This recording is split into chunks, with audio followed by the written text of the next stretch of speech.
सुप्रभात। नमस्कार सभी छात्राओं को बगरू महिला पीजी महाविद्यालय की ऑनलाइन कक्षाओं में पढ़े हुए हार्दिक स्वागत एवं अभिनंदन। आज हम हमारे बीए और बीएड तृतीय वर्ष के विषय इतिहास के रूप में आधुनिक विश्व का इतिहास, जो कि हमारा द्वितीय प्रश्न पत्र है, उसमें प्रकरण के रूप में आज हमारा टॉपिक रहेगा पुनर्जागरण। जो चल रहा है हमारा, उसी में पुनर्जागरण का अंतिम छोर है आज, अर्थात 14वीं शताब्दी से आरंभ होते हुए 16वीं शताब्दी तक इसका प्रसार हुआ। उसी में आज हम पढ़ेंगे पुनर्जागरण के प्रभाव के बाद में उसकी खोजें, और खोजें जो हुई वो किस रूप में, उसके क्या कारण थे, और लास्ट में उसके परिणाम क्या निकले और उसका महत्व क्या रहा। तो आज के हमारे 4 बिंदु विशेष है, जिसमें सबसे पहला भौगोलिक खोजें पढ़ेंगे, दूसरा पुनर्जागरण के परिणाम के रूप में पढ़ेंगे, तीसरा महत्व और लास्ट में हम डिस्कस देखेंगे। इससे पहले प्रस्तावना में हम बता दें आपको कि हम पिछली कक्षाओं में पुनर्जागरण के शुरुआती चरण को हम देख चुके हैं, आरंभ देख चुके, उसके बाद उसका प्रभाव देख चुके। उस प्रभाव में ही हमने देखा पुनर्जागरण का जो प्रभाव था, उस पुनर्जागरण के प्रभाव में हमने अलग अलग क्षेत्र में इसका प्रभाव देखा। उसी प्रभाव के फलस्वरूप आज भौगोलिक खोजों को देखेंगे, क्योंकि पुनर्जागरण का प्रभाव जो है वो उस समय के मानव के अनुसार सभी क्षेत्रों में देखने को मिलता है। कोई सा ऐसा क्षेत्र छूटा नहीं था जिसमें पुनर्जागरण ने अपना प्रभाव यूरोप में न डाला हो। यूरोप में जो बौद्धिक चेतना और क्रांति का जो जागरण हुआ वो इसी पुनर्जागरण के फलस्वरूप हुआ, और वो समय 14वीं शताब्दी का था, और 14वीं शताब्दी से लेकर 17वीं शताब्दी तक पुनर्जागरण पूरी तरह से यूरोप में प्रसारित हो गया। उस प्रसारित होने के बाद उसका प्रभाव अन्य राष्ट्रों पर पड़ा, और वो यूरोप से निकलकर एशियाई राष्ट्रों में भी आने लगा, और भारत में वो 19वीं और 20वीं शताब्दी में देखने को मिला। तो ये हमारा पुनर्जागरण का प्रभाव जो था वो पड़ा।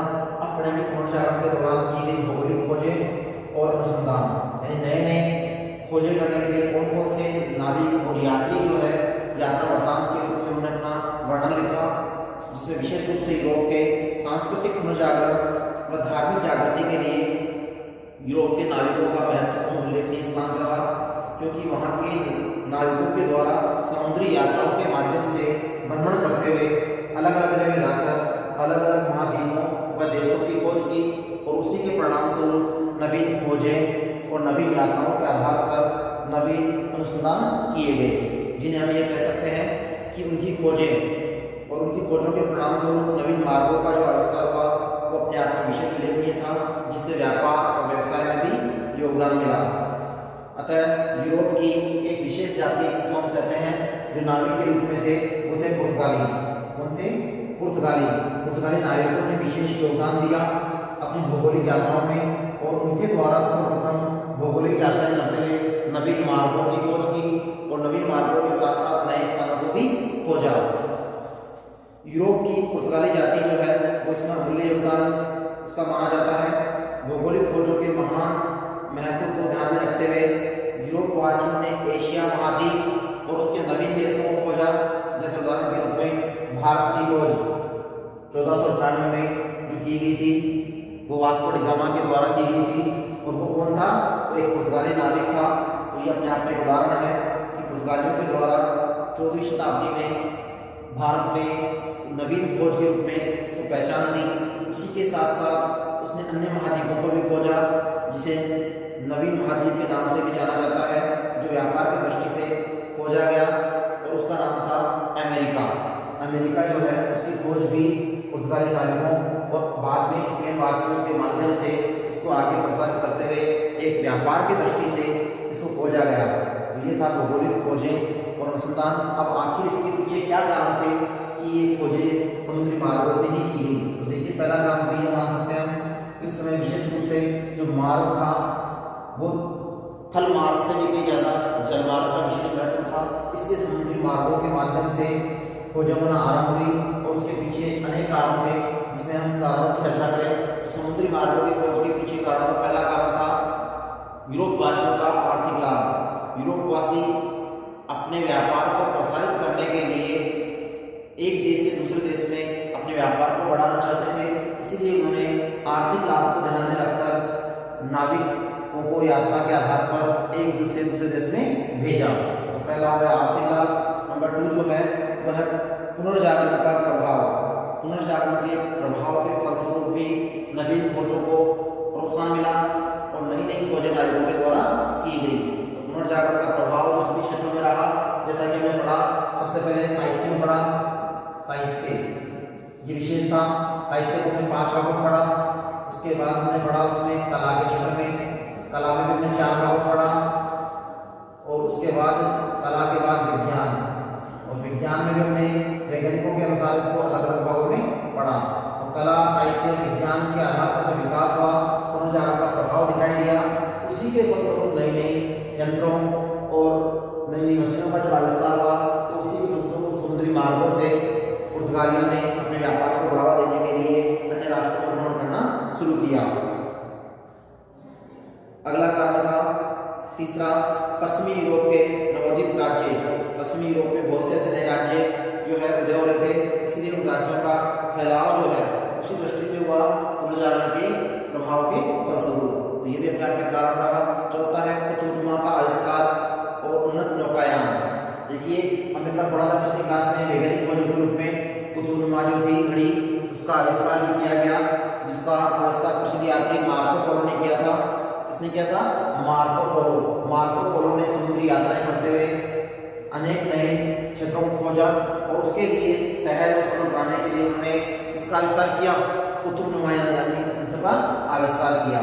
तो ये इटली के निवासी थे, इटली के यात्री थे, जिन्होंने समुद्री यात्रा को सरल बनाने के लिए कुतुबनुमा का आविष्कार किया। और उन्नत नौकायान में पुर्तगालियों का विशेष स्थान माना जाता है। तो ये याद रहे, उन्नत नाविक जो थे, उन्नत नाविकों की बात करें तो उन्नत नाविकों में कौन थे? पुर्तगाली विशेष उल्लेखनीय माने जाते हैं कि पुर्तगाल के निवासी जो थे वो नाविक यात्राओं में निपुण थे, समुद्री मार्गों को जानते थे, इसलिए उन्होंने उन्नत नौकायान का संचालन किया। 5वां कारण जो रहा समुद्री मार्गों की खोज का, वो था ईसाई धर्म प्रचारकों का योगदान। क्योंकि यूरोप में जो धर्म का बोलबाला था वो था ईसाई धर्म, और ईसाई धर्म को बढ़ावा देने के लिए ईसाई मिशनरियों के द्वारा एक स्थान से दूसरे स्थान पर धर्म प्रचारकों के रूप में प्रचारकों को जब भेजा गया, तो उसमें ईसाई प्रचारकों का योगदान भी इस नवीन खोजों में महत्वपूर्ण योगदान रखता है। 6ठा कारण जो रहा वो ये रहा कि कस्तूनिया पर तुर्कों का अधिकार। कस्तूनिया जो है उस देश पर तुर्कों का अधिकार हो गया, और उसी के साथ साथ धीरे राष्ट्रों में एक दूसरे के प्रति आगे बढ़ने की भावना प्रबल हुई। 7वां अंतिम कारण था वो था पुर्तगाली शासकों की रुचियाँ। पुर्तगाली जो शासक थे वो नाविक और समुद्री यात्राओं में विशेष रुचि रखते थे, इसलिए उन्होंने अपने नाविकों को एक देश से दूसरे देश में व्यापार के साथ साथ आर्थिक लाभ को ध्यान में रखते हुए समुद्री यात्राओं के लिए भेजा, जिससे उन्होंने नवीन मार्गों की खोज की, नवीन स्थानों का पता लगाया, और उसी के साथ साथ नए नए अनुसंधान होने लगे। तो ये थे 6 कारण जो विशेष रूप से समुद्री मार्गों की खोज के कारण माने गए हैं। तो याद रहे, समुद्री मार्गों को खोजने के पीछे इन 6 कारणों का महत्वपूर्ण योगदान रहा। उसी के फलस्वरूप आगे बढ़ते हुए हम अब दूसरा पॉइंट पढ़ेंगे, प्रमुख नाविक कौन कौन रहे। नंबर 1 बात करें तो पुर्तगालियों का आता है, और नंबर 2 पे फिर इसमें वाइसरॉय का नाम आएगा, क्योंकि इसमें वाइसरॉय की नाविक के साथ साथ अन्य खोजें भी की गई है, जिसमें 7-8 विद्वान और वैज्ञानिकों के द्वारा इसमें खोजें की गई। वो बढ़ेंगे हम आगे थर्ड पॉइंट के रूप में। फिलहाल हम पढ़ते हैं सेकंड पॉइंट, जिसमें पुर्तगाली नाविकों के द्वारा की गई खोजें, और वो कौन कौन से पुर्तगाली नाविक थे जिन्होंने नवीन खोजों को जन्म दिया। तो देखिए, प्रमुख पुर्तगाली नाविक जो है उसमें सबसे पहला नाम आता है मार्को पोलो, जिसका भी उदाहरण है इसका जो बड़ी किया वो किसने किया था?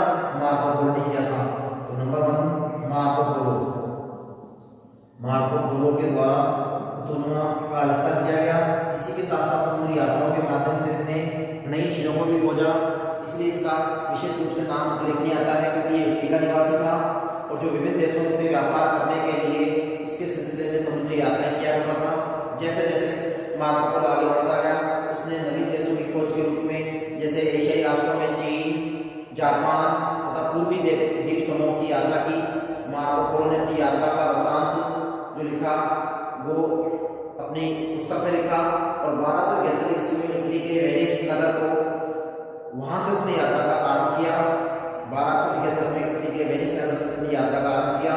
उसने पूरी यात्रा का वृत्तांत वेनिस नगर पहुंचकर जो पुस्तक लिखी उसका नाम था पूर्वी देशों की यात्रा के वृत्तांत के रूप में लिखकर समुद्री यात्राओं को प्रोत्साहित किया। तो मार्को पोलो ने वेनिस नगर, कहाँ पर ये, इटली में, इटली का निवासी था ये, तो इटली में वेनिस नगर से इसने यात्रा आरंभ की, वेनिस, और कब की 1271 ईस्वी में इसने यात्रा का आरंभ किया। और जब ये यात्रा करके वापस लौटा तो उसने पूर्वी देशों की यात्रा के नाम से, कौन सी, पूर्वी देशों की यात्रा वृत्तांत भी कहते हैं, पूर्वी देशों की यात्रा वृत्तांत के नाम से पुस्तक लिखी। और उस पुस्तक में उसका यूरोपीय देशों के साथ साथ एशियाई राष्ट्रों का उसने उल्लेख किया। तो पूर्वी देशों की यात्रा वृत्तांत में समुद्री मार्गों की खोज करते हुए इसने यूरोपवासियों ने एशियाई राष्ट्रों में भी अपना प्रवेश किया। तो ये था पहला कौन, मार्को पोलो, जिसने कुतुबनुमा का आविष्कार किया। क्योंकि कुतुबनुमा जो है समुद्री यात्राओं में सहायता करने वाला एक प्रमुख यंत्र था कुतुबनुमा। कुतुबनुमा यंत्र जो है ये अपने आप में क्या काम आता है, समुद्री यात्राओं में दिशा सूचक यंत्र के रूप में काम आता है। इसमें समुद्री यात्रा में दिशा सूचक यंत्र के रूप में काम आता था। इस यंत्र का आविष्कार या खोज किसके द्वारा की गई, मार्को पोलो के द्वारा की गई थी। अब आता नंबर 2, दूसरा स्थान पुर्तगालियों में वो था हेनरी या हेनरी। दूसरा जो विद्वान था या नाविक था उसका नाम था हेनरी या हेनरी। ये राजकुमार था और इसने भी समुद्री यात्राओं के माध्यम से पुर्तगाली नाविकों का मान बढ़ाया। और मार्को पोलो के पश्चात ही पुर्तगाली राजकुमार हेनरी ने समुद्री यात्राएं की। इन्होंने अपनी यात्रा के द्वारा पश्चिमी अफ्रीका के तटीय मार्गों का पता लगाया। हेनरी ने किसका पता लगाया, पश्चिमी अफ्रीका के जो मार्ग थे उनका इन्होंने क्या लगाया, पता लगाया। याद रहे हेनरी ने पश्चिमी अफ्रीका के मार्गों का पता लगाया। ये खोज इसकी अगर पूछा जाए हेनरी के द्वारा क्या खोज की गई तो पता रहे कि पश्चिमी अफ्रीका मार्गों का इसने पता लगाया। जैसे इसने पूर्वी देशों की यात्रा का वृत्तांत लिखा, जो इटली का निवासी था वेनिस नगर से इसने यात्रा आरंभ की। तो पूरा चक्कर लगाने के बाद जब वापस लौटा तो इसने पूर्वी देशों की यात्रा वृत्तांत के रूप में इस पुस्तक को वर्णित किया। इसी प्रकार तीसरा जो था नाविक वो था डियाज। क्या नाम था, डियाज। तीसरे का नाम है डियाज। ये भी पुर्तगाली नाविक था, डियाज। पुर्तगाली नाविक डियाज ने 1486 में राजा के रूप में अपनी यात्राओं का आरंभ किया, जो कि अफ्रीका का अंतिम छोर तक की इसने यात्रा की। और उसे नवीन नाम जो दिया वो नाम दिया उत्तर मासा अंतरिक। तो ये विशेष उल्लेखनीय है कि 1486 में डियाज नामक राजा ने अपनी यात्राओं में अफ्रीका के अंतिम छोर, आगे अफ्रीका के अंतिम छोर की यात्रा की। और उसको क्या नाम दिया, उसको नाम दिया उत्तर मासा अंतरिक। उत्तर मासा अंतरिक ये नाम जो दिया ये किसका है, अफ्रीका के अंतिम छोर, अफ्रीका के अंतिम छोर जो था उसका नाम है ये।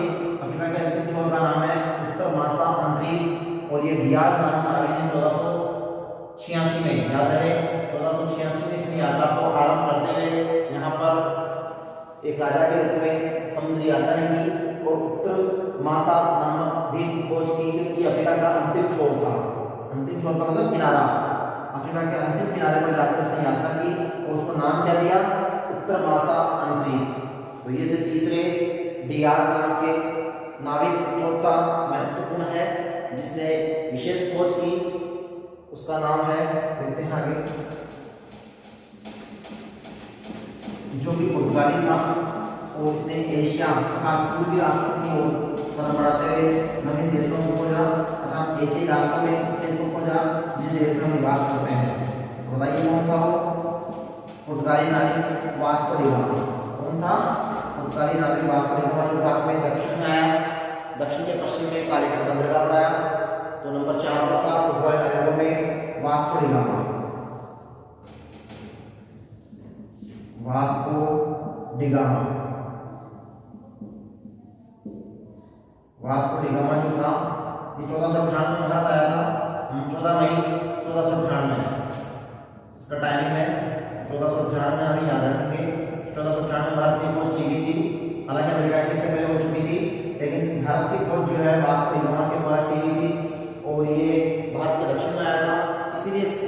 गामा को पुर्तगाली निवासी और प्रथम नाविक के रूप में एशियाई राष्ट्रों में माना जाता है। अफ्रीका से चक्कर लगाते हुए एशिया महाद्वीप में भारत की खोज की और 14 मई 1498 में ये भारत पहुंचा और उसकी पूर्ण यात्रा में 10 माह 14 दिन का समय लगा। ये भी याद रहे कि वास्को डी गामा को यात्रा करने में कितना समय लगा, 10 माह और 14 दिन का समय लगा। ये इसका टाइमिंग है यात्रा का। इतना समय लगने के बाद ये भारत पहुंचा। भारत से लौटते समय इसने अपनी यात्रा का 60 गुना अधिक कीमत का सामान जो है भारत से लेकर लौटा। अतः वास्को डी गामा ने भारत के दक्षिण में पश्चिमी तट अर्थात कालीकट के बंदरगाह, भारत के दक्षिण में नीचे कालीकट जो है, कालीकट के बंदरगाह की खोज की। यहाँ पर कालीकट के बंदरगाह जो है हिंदू राजा थे। कौन थे? हिंदू राजा जिम्बोरिन के यहाँ समझ ली, परमिशन लेते हुए वहां पर गए और हिंदू राजा जिम्बोरिन ने उनको शरण दी। इसीलिए भारत के दक्षिण में ठीक है कालीकट जो है बंदरगाह है, वहां के हिंदू राजा कौन थे? जिम्बोरिन। यहाँ पर 1498 में 14 मई 1498 को ये भारत पहुंचा और वहां ठहरा और वहां हिंदू राजा जिम्बोरिन ने उसका स्वागत किया और उसी से उसने भारत की खोज की। इसी खोज की भारत की खोज की। तो ये याद रहे, भारत की खोज डिस्कवरी ऑफ इंडिया से कह सकते हैं खोज के रूप में। तो इसकी खोज जो की थी वो वास्को डी गामा के द्वारा की गई थी। इस यात्रा वार्तालाप में उसको 10 माह 14 दिन का समय लगा। वह समय 1498 का था और भारत में दक्षिण छोर में पश्चिम में कालीकट का बंदरगाह है। उस कालीकट का जो बंदरगाह के राजा जो थे वहां के हिंदू राजा जिम्बोरिन थे, उनके यहाँ स्थान लेते हुए इसने एक नवीन राष्ट्र के रूप में भारत की खोज की। तो ये थे इसी यात्रा वार्तालाप के आधार पर हम कह सकते हैं कि इन्होंने पुर्तगाली नाविकों में सबसे पहले भारत में बस्तियां जो बसाई वो पुर्तगालियों का ही विशेष योगदान रहा। उन्होंने ही यूरोपीय जाति के रूप में भारत में सबसे पहले अपना स्थान बनाया। क्योंकि हम कहते हैं कि विदेशी जातियों में, विशेष यूरोपीय जातियों में अगर बात की जाए यूरोप की जातियों की, यूरोपीय जातियों में भारत में आने वाली जातियां कौन सी थी? तो 4 जातियां हैं, लेकिन नंबर 1 पर पुर्तगाली है। नंबर 1 पर कौन है? पुर्तगाली। पहले नंबर पे पुर्तगाली भारत में आए थे, इसमें वास्को डी गामा से शुरुआत है। दूसरे पे डच और तीसरे पे फ्रांसीसी और चौथे पे अंग्रेज जो इंग्लैंड के थे। अंग्रेज कहाँ के थे? इंग्लैंड के। तो इस प्रकार से 4 जातियां थी। पहले सबसे पहले पुर्तगाली आए, फिर डच आए, फिर फ्रांसीसी आए और फिर अंग्रेज आए। इन्हें ब्रिटिश कहते हैं। फ्रांसीसी फ्रांस के थे, डच स्पेन के थे और पुर्तगाली जो थे वो विशेष रूप से यूरोपीय राष्ट्रों, पश्चिमी राष्ट्रों के थे, पुर्तगाल के। इसीलिए सबसे पहले पुर्तगाली में वास्को डी गामा आया। वास्को डी गामा पहली बार कम लोगों को लेकर आया, दूसरी बार जब आया और अन्य लोगों को लेकर आया। इसके बाद धीरे धीरे पुर्तगालियों का भारत पर धीरे धीरे वर्चस्व बढ़ने लगा। उसके बाद डच आए, डचों ने पुर्तगालियों में विरोध हुआ और डचों ने क्या किया? पुर्तगालियों को हटा दिया। फिर डच जब यहाँ फैलने लगे तब फ्रांसीसी आए, तो फ्रांसीसी ने डचों को हटा दिया। तत्पश्चात फ्रांसीसी फैलने लगे, तब अंग्रेज आए। अंग्रेजों में फ्रांसीसी के मध्य संघर्ष हुआ तो अंग्रेजों ने फ्रांसीसी को खदेड़ दिया और अंग्रेज यहाँ पर अपने अधिकार स्थापित करने में कामयाब हुए। इस प्रकार से 4 यूरोपीय जातियां भारत में आई और इन्होंने समय के अनुसार अपना प्रभाव बढ़ाया। अब है अगला कैब्रल, 5वां नाविक जो है कैब्रल, जिसने मैक्सिको की खोज की थी और ये 1500 में आया था। इसका नाम था कैब्रल के नाम से जाना जाता है। उसने किसकी खोज की थी? मैक्सिको जो है उसकी खोज की थी। एक बार पूछते हैं कैब्रल कौन था? उसने क्या किया? एक नाविक था पुर्तगाली और 5 नंबर का नाविक था कैब्रल और इन्होंने क्या किया? 1500 ईस्वी में मैक्सिको की खोज की। इसकी खोज की मैक्सिको की खोज 1500 में। तो ये विशेष खोजें जो है ये पुनर्जागरण के फलस्वरूप भी, इसके प्रभाव के फलस्वरूप देखने को मिल रही है। जिसमें हम सबसे पहले पुर्तगाली खोजें तथा पुर्तगाली नाविकों के द्वारा की गई खोजें पढ़ी, जिसमें 5 विशेष उल्लेखनीय है। सबसे पहले मार्को पोलो को पढ़ा, उसकी समुद्री यात्रा को देखा, उसकी खोज के रूप में पुतुलमा यंत्र का आविष्कार देखा। उसने यात्रा वर्णन कहाँ से किया? वेनिस से, जो इटली में है, 1271 में किया और पूर्वी देशों की यात्रा अर्थात पुस्तक लिखी। और उसके बाद नंबर 2 पे जो आया वो कौन था? नंबर 2 पे इसको हमने पढ़ा तो विशेष रूप से था हेनरी, जो कि पुर्तगाल का राजकुमार था, जिसने समुद्री यात्रा करते हुए पश्चिमी अफ्रीका तक की मार्गों की पता लगाया। और उसके बाद डियाज, और डियाज ने भी 1486 में यात्रा करते हुए अफ्रीका के अंतिम छोर उत्तर महासागर की खोज की। और उसके बाद नंबर 4 पर जो आया वो वास्को डी गामा, जिसने भारत की खोज की। और नंबर 5 पर केवल, जिसने मैक्सिको की खोज की। तो इस प्रकार से 5 जो नाम आते हैं वो किसके आते हैं? पुर्तगाली नाविकों के आते हैं। अब पढ़ेंगे नंबर 2 पे स्पेन वासियों की खोज। स्पेन वासियों ने कौन सी खोजें की और कहाँ की?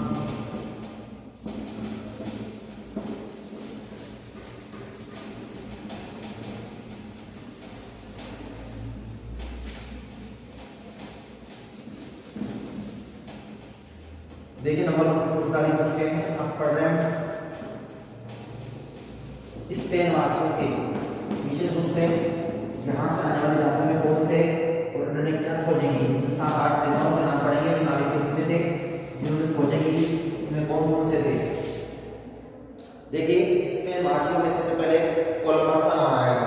स्पेन वासियों की बात करें तो सबसे पहले कोलंबस जो था इसका विशेष उल्लेखनीय योगदान है। इसमें आएगा पुर्तगाली नाविक, ये तो हम पढ़ चुके हैं। इसमें हमने 5 पढ़े, 5 नाविक थे, उनका विशेष योगदान रहा पुर्तगाली के रूप में। अब पढ़ रहे हैं कोलंबस को, जो स्पेन निवासियों की खोज में आएगा। स्पेन वासियों में भौगोलिक खोजों में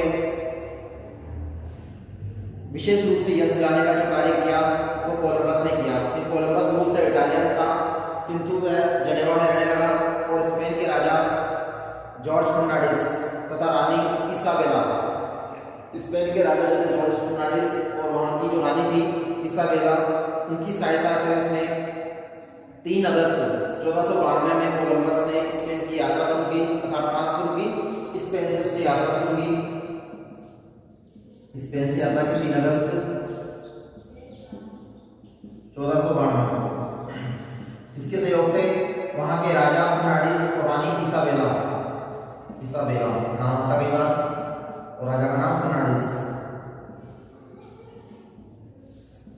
जॉर्ज फर्नांडिस जो थे वहां के राजा और रानी जो थे, इन दोनों के सहयोग से इसने स्पेन में यात्रा शुरू की 3 अगस्त 1492 को। किसने? कोलंबस ने। और यात्रा शुरू करने के बाद पश्चिम की ओर पहुंचते पहुंचते उसके 3 जो जहाज थे उनमें से एक जहाज ही सुदूर पश्चिम तक पहुंच पाया और वह एक नई धरती पर कदम रखा। और 33 दिन की ये यात्रा बर्ताव के बाद जब वह पहुंचा तो उसने उसको नाम दिया नई दुनिया। क्या नाम दिया? नई दुनिया। नई दुनिया किसको कहते हैं? नई दुनिया। ये नाम जो दिया कोलंबस ने दिया। जब ये 33 दिन की यात्रा बर्ताव के बाद वहां जब पहुंचा उसे नई दुनिया के नाम से जाना गया। और मालूम आज नई दुनिया किसे कहते हैं? अमेरिका को नई दुनिया के नाम से जानते हैं, इसलिए उसने नई दुनिया के नाम से उसको खोजा। और कुछ समय बाद इटली का ही एक अन्य नाविक आया जिसने उसके नाम पर उसका नाम रखा, जिसका नाम था अमेरिको वास्तुपुस्की। अमेरिको वास्तुपुस्की ने वहां पहुंचकर वो कब पहुंचा? 1499 और 1501 के समय वहां पहुंचा और उसने अमेरिकी यात्रा वृत्तांत के रूप में लिखा। और उसी यात्रा वृत्तांत के आधार पर अमेरिका महाद्वीप का नाम अमेरिका रखा गया। अमेरिको वास्तुपुस्की जो वहां पहुंचा, इसके बाद कोलंबस के बाद तो उसी के नाम पर वहां पर उसका नाम नई दुनिया का क्या रखा गया? नई दुनिया का नाम अमेरिका रखा गया। अमेरिका, तो ये अमेरिको वास्तुपुस्की जो था उसके नाम पर ही अमेरिका नाम रखा गया। खोज किसने की? कोलंबस ने की। अर्थात नई दुनिया का पता लगाने के बाद उसका नाम अमेरिका पड़ा। कोलंबस ने चलते समय दक्षिण की दिशा नहीं किंतु पश्चिम की दिशा में पहुंच गया और 12 अक्टूबर 1492 को वह बहमा द्वीप पर पहुंचकर वहां के लोगों को भारतवासी समझकर उसने वहां पर एक नाम दिया जिसका नाम था वेस्ट इंडीज। क्या नाम रखा? West Indies. इसका नाम भी कोलंबस के द्वारा किया गया, वेस्ट इंडीज। वेस्ट इंडीज जो थी उसकी खोज भी किसके द्वारा की गई थी? कोलंबस के द्वारा। ये भारत समझकर वहां चला गया, उसको इंडीज नाम दिया और दिशा पश्चिम में लगा वेस्ट नाम पड़ गया। इसमें उसका नाम क्या रहा? West Indies.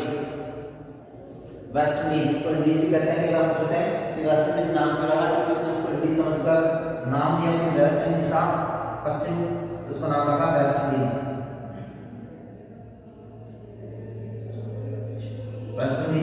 रखा, वो इसलिए रखा गया क्योंकि इसने इंडिया समझकर उसको नाम वेस्ट इंडीज रखा।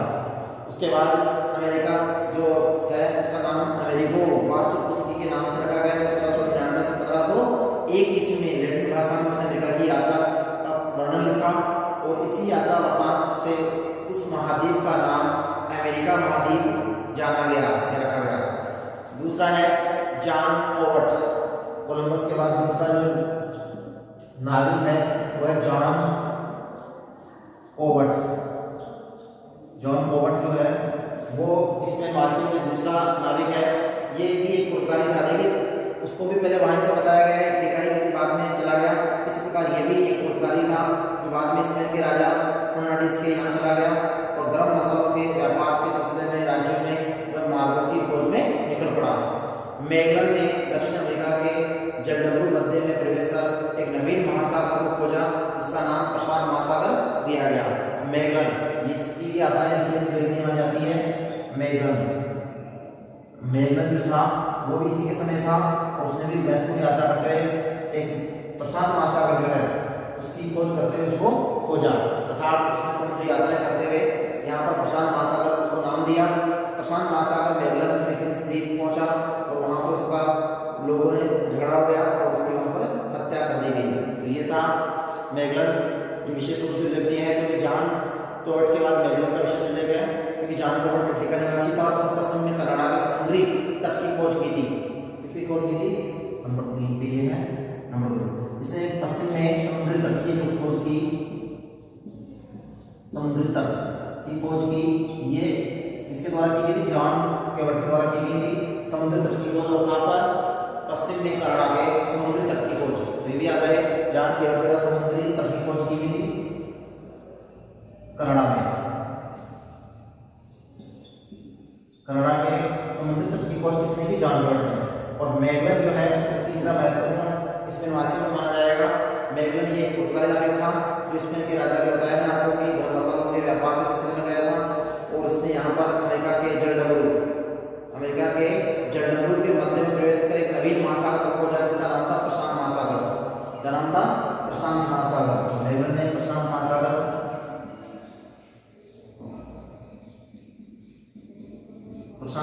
जो है वहां पर जाकर उसको खोजा जो जलडमरू के मध्य था और वहां पर उसने क्या किया? उसने वहां से आगे बढ़ते हुए तो फिलीपींस पहुंचा और फिलीपींस पहुंचने के बाद वहां पर उसका क्या हुआ? वहां के लोगों से झगड़ा हुआ और वहां पर उसकी हत्या कर दी गई। तो ये थे तीसरे मैगलन। चौथा है वो है पोर्थेदा लोन। इसने भूगोल वेत्ता के रूप में फ्लोरिडा की खोज की। पोर्थेदा लियान चौथे नंबर पे जो है नाविक पोर्थो दे लियोन। ये जो थे इन्होंने क्या किया? इन्होंने किसकी खोज की? इन्होंने फ्लोरिडा जो अमेरिका में पड़ता है उसकी खोज की। फ्लोरिडा की खोज की। तो ये अपने आप में ये भी एक खोज वेता थे। जब हम पढ़ रहे हैं खोज और अनुसंधान के रूप में, तो खोज और अनुसंधान के रूप में यहाँ पर पोर्चा दी लियोन जो थे इसने फ्लोरिडा की खोज की। चौथे नंबर के थे। अब पढ़ेंगे 5 नंबर पे कौन थे? 5 नंबर के थे फर्नांडो कार्टेज। इन्होंने मैक्सिको का पता लगाया जो कि मध्य में है अमेरिका और कैलिफोर्निया के, इसलिए इनकी अमेरिका और कैलिफोर्निया के बीच की खोज इन्हीं भूगोलवेत्ता के द्वारा की गई। तो याद रहे नाम क्या है? Fernando Cortes. फर्नांडो कार्टेज ने मैक्सिको का पता लगाया और साथ साथ मध्य अमेरिका के कैलिफोर्निया को भी खोजा। छठे नंबर का जो है महत्वपूर्ण रूप से कौन है? Sir Francis Drake. ये इंग्लैंड का निवासी था और अंग्रेजों का पहला नाविक था जिसने जहाजों के द्वारा संपूर्ण विश्व की परिक्रमा की और रैंजी ब्योर ने इसे अज्ञात संसार का दस्यु भी कहा। क्योंकि अज्ञात संसार का दस्यु इसलिए कहा क्योंकि उससे पहले कोई नहीं जानता था और इसी के द्वारा सबसे पहले पता लगाया गया। तो ये इंग्लैंड का निवासी अंग्रेजों का पहला नाविक था जो जहाजों के द्वारा संपूर्ण विश्व का चक्कर लगाया। इसका नाम था sir Francis Drake. Sir Francis Drake. इसके द्वारा इंग्लैंड नाविक के रूप में यात्राएं की और वहां पर उसने क्या किया? रैंजी ब्योर से अज्ञात संसार का दस्यु भी कहा। 7वां नंबर का है केब्रल। केब्रल ने 1500 ब्राजील की खोज की। केब्रल का नाम क्या था? केब्रल ब्राजील की खोज की। इसकी ब्राजील जो जो है लास्ट उसकी खोज की थी, तो याद रहे गैब्रियल ने किसकी खोज की, ब्राजील की खोज की। तो ये अपने आप में 7 नंबर का नाविक और विद्वान था जिसने यहाँ पर खोज की, यात्री था। उसके बाद है जैक कर्टियर। जैक कर्टियर ने फ्रांसीसी नाविक के रूप में पहली बार कनाडा का पता लगाया 1534 में। इस प्रकार से 7-8 जो है वो इसमें निवासी खोजों के अंदर आते हैं जिनका विशेष उल्लेखनीय योगदान रहा, जिन्होंने अपनी यात्रा वृत्तांत और अनुसंधानों के माध्यम से नवीन मार्गों को खोजा और उसी के परिणाम स्वरूप पुनर्जागरण का प्रभाव दिखाई देने लगा। अब पढ़ते हैं हम पुनर्जागरण के महत्व और परिणाम।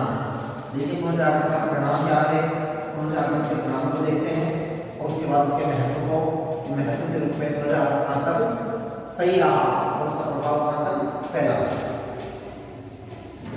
सबसे पहले परिणामों की चर्चा करेंगे, पुनर्जागरण के परिणाम क्या रहे। तो पुनर्जागरण के परिणामों की बात करें तो पुनर्जागरण के परिणामों में पॉइंटों में है, सबसे पहला परिणाम हम देखते हैं व्यापार और वाणिज्य का विकास। 7 परिणाम निकले जो कि मोटे तौर पर आते हैं। इसमें पहला है व्यापार एवं वाणिज्य का विकास। ये महत्वपूर्ण रूप से परिणाम देखने को मिला कि यूरोपीय राष्ट्रों ने अपना व्यापार और वाणिज्य जो है वो विकसित कर लिया। इसलिए पहला व्यापार और वाणिज्य का विकास, दूसरा उपनिवेशी की प्रतिस्पर्धा को बढ़ावा, ये भी अपने महत्वपूर्ण परिणाम था इसका पुनर्जागरण का, कि अब धीरे धीरे देशों में होड़ मचने लगी और एक दूसरे देश को परास्त कर उसमें व्यापारिक रूप से अपना विकास करने के लिए क्या किया जाने लगा, उपनिवेशी प्रतिस्पर्धा को बढ़ावा दिया जाने लगा। तो यानी कि दूसरा जो है उपनिवेशी प्रतिस्पर्धा, उपनिवेश के रूप में उपनिवेशिक प्रतिस्पर्धा, यानी कि एक दूसरे में कंपटीशन में बढ़ गया, उसके आधार पर एक दूसरे राष्ट्र को क्या करना, गुलाम बनाकर उसको प्रदीप करना। तीसरा जहाजरानी और नौसेना का विकास। अब सभी राष्ट्र क्या करने लगे, अपनी अपनी नौसेना को विकसित करने के लिए जहाजरानी जो जलदाय विभाग है उसके आधार पर, यानी जलीय जो मार्ग है उनका विकसित करने के लिए जहाजरानी और नाविकों को विकसित करने के साथ साथ उनको नौसेना का विकास करने का बल दिया जाने लगा। तो जहाजरानी और नौसेना का विकास। चौथा है दास व्यापार का विकास। अब धीरे धीरे दास प्रथा जो है वो भी बढ़ने लगी और दास व्यापार को भी बल मिला। नाविक जब बढ़े, नाविक या नौसेना का विकास, नाविक या नौसेना के विकास के बाद दास व्यापार को बढ़ावा मिला, दास व्यापार को क्या मिला, बढ़ावा। ये भी अपने आप में इसके बाद परिणाम के रूप में देखने को मिला। इसी के साथ साथ ईसाई धर्म और पश्चिमी सभ्यता का प्रचार प्रसार, ये महत्वपूर्ण है। ईसाई धर्म और उसकी सभ्यता का क्या होने लगा, प्रचार प्रसार। अर्थात ईसाई धर्म के साथ साथ सभ्यता का प्रचार प्रसार भी अन्य राष्ट्रों में होने लगा। तो ये भी अपने आप में कारण परिणाम था। उसी के साथ विज्ञान का विकास, ये महत्वपूर्ण रहा कि विज्ञान अपनी उन्नति कर चुका था कि हर क्षेत्र में विज्ञान की भूमिका जो है वो विशेष रूप से उल्लेखनीय होगी। तो विज्ञान का विकास या विज्ञान की सर्वोत्कृष्ट सीमा जो है वो इस पुनर्जागरण के स्वरूप में ही देखने को मिलती है। और अंतिम है भौतिकवादी संस्कृति का उदय। इसका भौतिकवादी संस्कृति का उदय, भौतिकवादी संस्कृति। तो देखिए 7 पॉइंट हो चुके हैं। पहला व्यापार और वाणिज्य का विकास हुआ, इसके परिणाम स्वरूप पुनर्जागरण के परिणाम के अनुसार व्यापार और वाणिज्य का विकास हुआ। फिर उपनिवेशों की प्रतिस्पर्धा आरंभ हुई, फिर नाविकों में नौसेना का विकास हुआ, उसके बाद दास प्रथा को बल मिला, फिर है ईसाई धर्म का प्रचार प्रसार और सभ्यता का प्रसार, उसी के साथ विज्ञान का विकास, और 7वें नंबर का है भौतिकवादी संस्कृति को बल मिला। तो इस प्रकार से पुनर्जागरण के परिणाम जो है इस रूप में देखने को मिले। अब है पुनर्जागरण के परिणाम के बाद उसका महत्व। तो देखिए पुनर्जागरण के परिणाम के फलस्वरूप जो महत्व देखने को मिलता है वो किस किस क्षेत्र में किस रूप में मिलता है। महत्व की बात करें तो पुनर्जागरण के परिणाम स्वरूप भौगोलिक खोजों के अनुरूप ही यहाँ पर बहुत सी महत्वपूर्ण जानकारियां मिली जो कि दूरगामी परिणाम के रूप में सिद्ध हुई। अतः मध्यकालीन मान्यताओं के आधार पर अंधविश्वास जो थे उनका क्या हो गया, अंत हो गया। तो अपने आप में महत्व है। पुनर्जागरण का महत्व यह है कि मध्य युग में जो यूरोप में अंधकार में वातावरण था, लोगों के प्रति जो अंधविश्वास की मान्यताएं थी वो इस पुनर्जागरण से क्या हो गई, दूर हो गई। अर्थात इसके पुनर्जागरण के दूरगामी परिणाम ये निकल कर आए कि मध्यकालीन मान्यताएं धीरे धीरे क्या हो गई, समाज से लुप्त हो गई।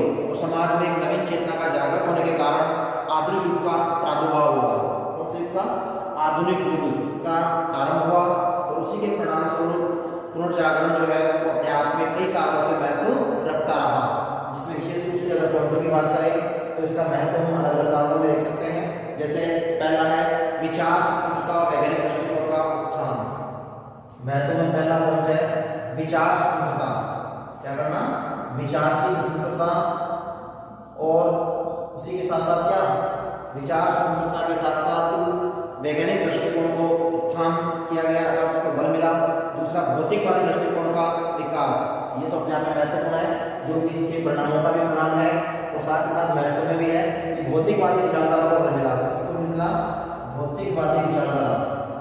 भौतिकवादी विचारधारा ये जो है विचारधारा ये पुनर्जागरण के फलस्वरूप ही पनपने लगी और विकसित हुई, भौतिकवादी विचारधारा। तीसरा जो है वो है राष्ट्रीयता का विकास। अब लोगों में एक चेतना और जागृत हो गई और वो तीसरी राष्ट्रीयता का विकास, राष्ट्र के प्रति प्रेम भाव, राष्ट्रीयता का विकास। देखिए राष्ट्रीयता का विकास किस रूप में दिखाई देता है? एक राष्ट्र के लोगों के द्वारा अपने देश के प्रति जो प्रेम की भावना है वो अपने आप राष्ट्रीयता के रूप में जानी जाती है। इसलिए यहाँ पर धीरे धीरे पुनर्जागरण के फलस्वरूप क्या देखने को मिली? राष्ट्रीयता की भावना बढ़ने लगी। धर्म सुधार के पृष्ठभूमि का निर्माण, धीरे धीरे समाज में जो बुराइयां थी धर्म के आधार पर जो थे विरोध उनका बढ़ने लगे और धार्मिक जागरण का उदय भी हुआ। तो याद रहे चौथा परिणाम ये रहा महत्व के रूप में धर्म सुधार। धर्म सुधार का क्या होने लगा? आरंभ। ये भी अपने आप में महत्वपूर्ण महत्व है कि धर्म सुधार का महत्व, धर्म सुधार की पृष्ठभूमि का निर्माण होने लगा।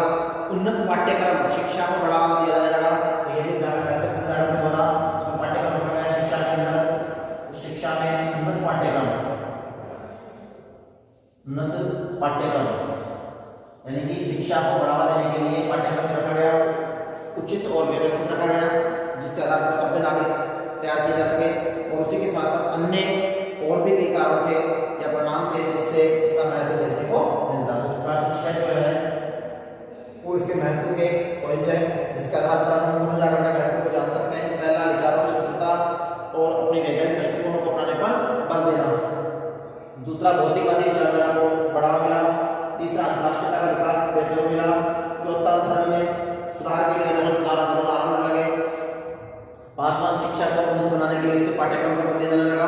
और छठा अन्य कई प्रकार के परिणाम जो थे उन्हीं के फलस्वरूप पुनर्जागरण आगे बढ़ने लगा। और अंत में हम पढ़ेंगे निष्कर्ष के रूप में हम क्या कह सकते हैं पुनर्जागरण के बारे में। तो पुनर्जागरण के बारे में निष्कर्षता हम ये कह सकते हैं कि यूरोप में पुनर्जागरण अपने आप में एक बाहर संस्कृति का आंदोलन था, जिसने ज्ञान, विज्ञान, कला, साहित्य, धर्म आदि क्षेत्रों में नवीन मार्गों की खोज करते हुए मानवता को अपनाते हुए आधुनिक सभ्यता और संस्कृति में पदार्पण किया, अर्थात आधुनिक सभ्यता के रूप में अपनी पहचान को स्थापित किया। यानी जीवन का कोई सा ऐसा पहलू अछूता नहीं रहा जिसने पुनर्जागरण को या पुनर्जागरण ने उसको प्रभावित न किया हो। इसीलिए हम कह सकते हैं निष्कर्ष के तौर पर कि पुनर्जागरण के फलस्वरूप यूरोप में सभी क्षेत्रों में कुछ न कुछ विकास हुआ और उसी के परिणाम स्वरूप मानव जो है आधुनिक विश्व के इतिहास के रूप में अपनी पहचान को बनाने में व्यवस्थित रहा। तो आज हमारा ये टॉपिक कंप्लीट हुआ, जिसको हमने पुनर्जागरण के रूप में पढ़ा और आज उसकी खोज और विशेषता और परिणाम और महत्व को देखा। इससे पहले हमने उसके आरंभ को देखा, उसके प्रभाव को देखा।